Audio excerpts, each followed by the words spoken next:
Assalamualaikum warahmatullahi wabarakatuh. Bagaimana keadaannya hari ini? Ibu Dwi harap anak-anak tetap sehat, semangat, dan ceria. Baik anak-anak, di video IPA kali ini Ibu Dwi akan mengajak anak-anak untuk lebih mengenal tentang gaya. Tapi sebelum itu, simak video berikut ini. Apakah bola ini bergerak? Tidak. Bola ini bergerak jika kita memberikan gaya. Besar kecilnya gaya ditentukan oleh kuat atau lemahnya tarikan atau dorongan. Contohnya pada bola ini ya. Sekarang kita lihat troli belanjaan ini. Dia akan bergerak jika bendanya didorong atau ditarik. Sama seperti bola, besar kecilnya gaya yang bekerja pada suatu benda itu tergantung dari kuat atau lemahnya tarikan atau dorongan pada benda tersebut. Manusia zaman dahulu tidak sengaja menemukan api. Mereka menemukan api saat menggosok kedua batu secara bersamaan. Nah, sekarang anak-anak coba ikuti yang ada di video ini ya. Tempelkan kedua tangan kalian, kemudian gosok-gosok secara perlahan, lebih keras, dan lebih keras. Kira-kira apa yang terjadi pada tangan kalian ya? Ya, betul. Gesekan pada tangan kalian akan menimbulkan panas.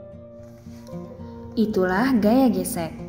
Gaya gesek merupakan gaya yang ditimbulkan akibat permukaan dua benda saling bersentuhan. Gaya gesek akan menghambat gerak benda. Semakin kasar permukaan suatu benda, gaya geseknya semakin besar. Gerakan benda semakin terhambat jika gaya geseknya besar. Pada permukaan yang licin, gaya gesek yang dihasilkan kecil sehingga benda lebih mudah bergerak. Manfaat gaya gesek.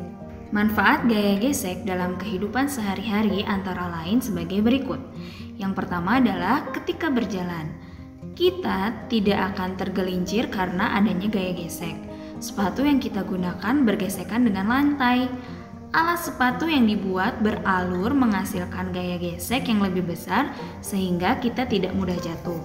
Contoh yang lain adalah alat sepatu sepak bola diberi pool untuk membesar gaya gesek antara sepatu dan lapangan sehingga para pemain sepak bola tidak mudah tergelincir saat berlari dan menendang bola. Yang kedua adalah gaya gesek dimanfaatkan saat mengerem sepeda. Kampas rem akan memberikan gaya gesek pada pelek roda sehingga menghambat perputaran roda. Yang ketiga, permukaan ban dibuat beralur untuk memperbesar gesekan ban dengan jalan. Hal ini bertujuan untuk mencegah kendaraan tergelincir. Kerugian akibat gaya gesek. Yang pertama adalah menghambat gerakan. Benda yang bergerak selalu ditahan oleh gaya gesek. Akibatnya gerakan benda menjadi terhambat.